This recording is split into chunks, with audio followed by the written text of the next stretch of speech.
Selamat datang di video Agus Pajak, yang membahas ketentuan umum dan tata cara perpajakan. Video ke-44, kita bahas usulan pemeriksaan oleh AR. Ini bagian dari beberapa seri pemeriksaan pajak. Wajib pajak yang jarang ke kantor pelayanan pajak, mungkin tidak mengenal petugas akun representatif, atau biasa disingkat AR. AR adalah petugas yang mengawasi kepatuhan wajib pajak. Baik kepatuhan formal, seperti pelaporan SPT masa, dan pelaporan SPT tahunan, maupun kepatuhan material, seperti ketepatan penerapan ketentuan perpajakan, baik pajak penghasilan, maupun pajak pertambahan nilai. AR berada di seksi pengawasan. Pada awalnya bernama Seksi Pengawasan dan Konsultasi. Awal pembentukannya, AR cenderung difungsikan sebagai konsultasi bagi wajib pajak. Boleh dibilang konsultan gratis dari DJP. Selain itu, awalnya semua permohonan wajib pajak akan dijawab dan dikerjakan oleh AR. Tahun 2015, semua permohonan wajib pajak dijawab oleh Seksi Pengawasan dan Konsultasi 1. Masih dikerjakan oleh AR. Namun sejak itu, Seksi Pengawasan dan Konsultasi 1 tidak melakukan pengawasan. Hanya merespon surat yang berasal dari wajib pajak. Tahun 2020, dibentuk pejabat fungsional penyuluh pajak. Penyuluh pajak selain memiliki tupoksi penyuluhan kepada wajib pajak, juga memiliki kewajiban merespon semua surat yang berasal dari wajib pajak. Sehingga semua pekerjaan dari Seksi Pengawasan dan Konsultasi 1 diambil alih oleh petugas penyuluh pajak. Bersamaan dengan itu, Seksi Pengawasan dan Konsultasi diubah menjadi Seksi Pengawasan saja. Sehingga petugas AR, sekarang ini, hanya bertugas mengawasi wajib pajak. Di KPP Pratama, Seksi Pengawasan bisa ada 6 seksi. Seksi Pengawasan 1 memegang wajib pajak strategis. Ini istilah untuk wajib pajak prioritas di KPP Pratama.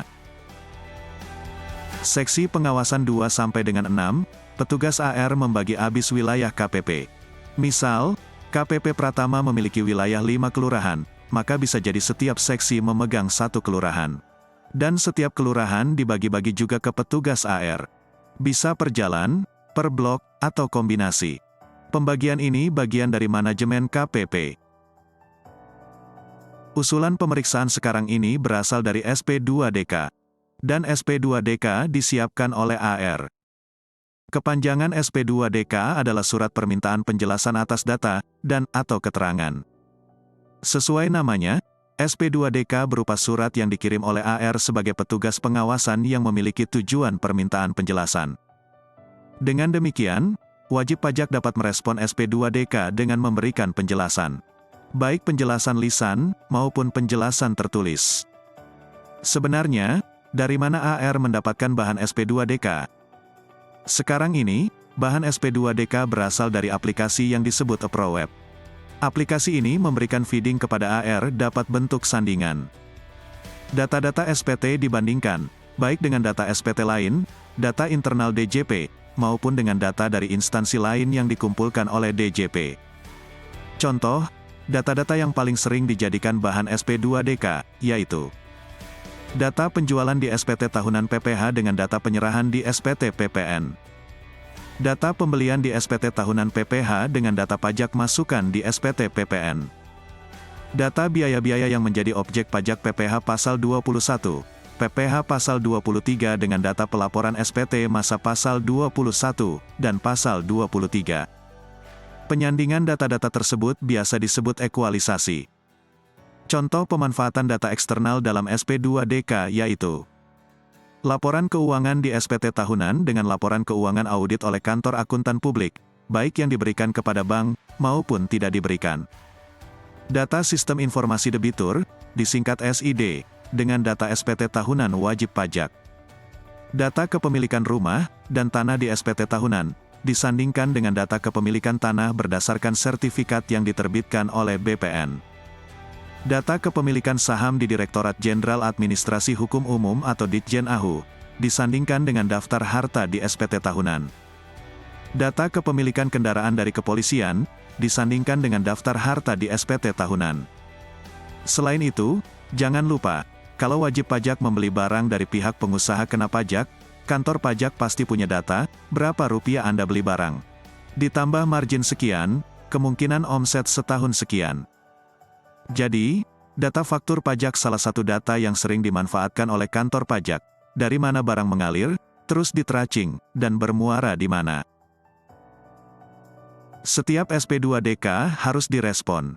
Baik wajib pajak setuju dengan isi dari SP2DK, maupun tidak setuju. Setiap data yang menjadi lampiran SP2DK harus direspon oleh wajib pajak. Tujuannya, setidaknya wajib pajak memberikan klarifikasi, apakah data tersebut benar atau tidak, menurut wajib pajak. Karena itu, lebih baik respon SP2DK dalam bentuk surat tertulis. Namun, jika wajib pajak tidak merespon, setidaknya petugas AR memiliki kesan bahwa wajib pajak tidak kooperatif. Selain itu, petugas AR juga bisa berpendapat bahwa jika tidak ada klarifikasi dari wajib pajak, maka SP2DK dianggap benar. Karena dianggap benar, dan SP2DK memiliki nilai yang signifikan, maka sudah pasti pajak terutang harus ditagih. Satu-satunya cara untuk menagih pajak dari potensi yang ada di SP2DK, adalah dengan cara melakukan pemeriksaan. Jadi, usulan pemeriksaan oleh AR merupakan jalan terbaik bagi AR bahwa kantor pajak sudah melakukan prosedur yang seharusnya. Walaupun SP2DK direspon, namun potensi pajak yang dikehendaki oleh AR tidak dibayar oleh wajib pajak. Atau AR dan wajib pajak masih berselisih pendapat tentang pajak yang harus dibayar. Misal AR berpendapat pajak yang harus dibayar Rp100, tapi wajib pajak berpendapat hanya Rp20. Dan, AR tidak memiliki alasan kenapa sisanya tidak dibayar. Maka, langsung yang seharusnya dilakukan oleh AR, adalah melempar kasusnya ke pemeriksaan. Nanti, pengujian di pemeriksaan lebih detail, dan lebih akuntabel. Apakah setiap usulan pemeriksaan oleh AR sudah pasti menjadi pemeriksaan? Jawabannya, tidak pasti. Pengalaman penulis skrip ini selama menjadi kepala seksi pengawasan, banyak usulan pemeriksaan yang ditolak, baik ditolak di tingkat kanwil, maupun ditolak di tingkat kantor pusat. Alasan penolakan sangat beragam. Bisa karena usulan terlalu banyak. Misal karena usulan pemeriksaan ada 100, tapi kemampuan kantor untuk memeriksa hanya 60, maka yang 40 di-drop. Ada yang ditolak karena dianggap terlalu sering diperiksa. Misal, terhadap wajib pajak PT ABC sudah dilakukan 2 kali pemeriksaan berturut-turut. Sehingga usulan pemeriksaan jika disetujui, merupakan pemeriksaan yang ketiga. Biar memberikan napas ke wajib pajak, maka usulan pemeriksaan di-drop.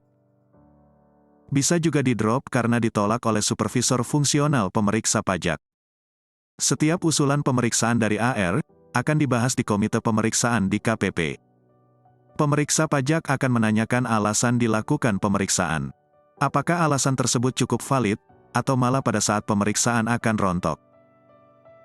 Jadi, biasanya pemeriksa pajak menolak karena sejak awal memperkirakan bahwa koreksi fiskal lemah. Dan wajib pajak dapat dengan mudah mematahkan koreksi. Setiap AR diberikan target penerimaan pajak.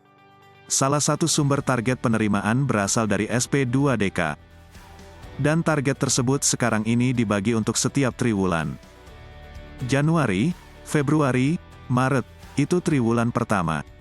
April, Mei, Juni adalah triwulan kedua. Juli, Agustus, September triwulan ketiga. Dan sisanya Oktober, November, dan Desember triwulan keempat. Nah, setiap SP2DK harus ditutup setiap triwulan. Bisa jadi, dalam satu triwulan SP2DK langsung diusulkan pemeriksaan. Bisa juga, digeser ke triwulan selanjutnya.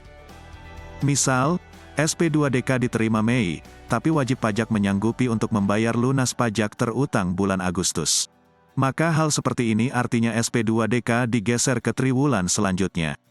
Digeser karena AR masih berharap ada pembayaran pajak dari wajib pajak. Pembayaran pajak karena adanya SP2DK, merupakan bagian prestasi dari AR. Sedangkan pembayaran pajak karena adanya pemeriksaan merupakan prestasi pemeriksa pajak. Terima kasih sudah menonton video Agus Pajak.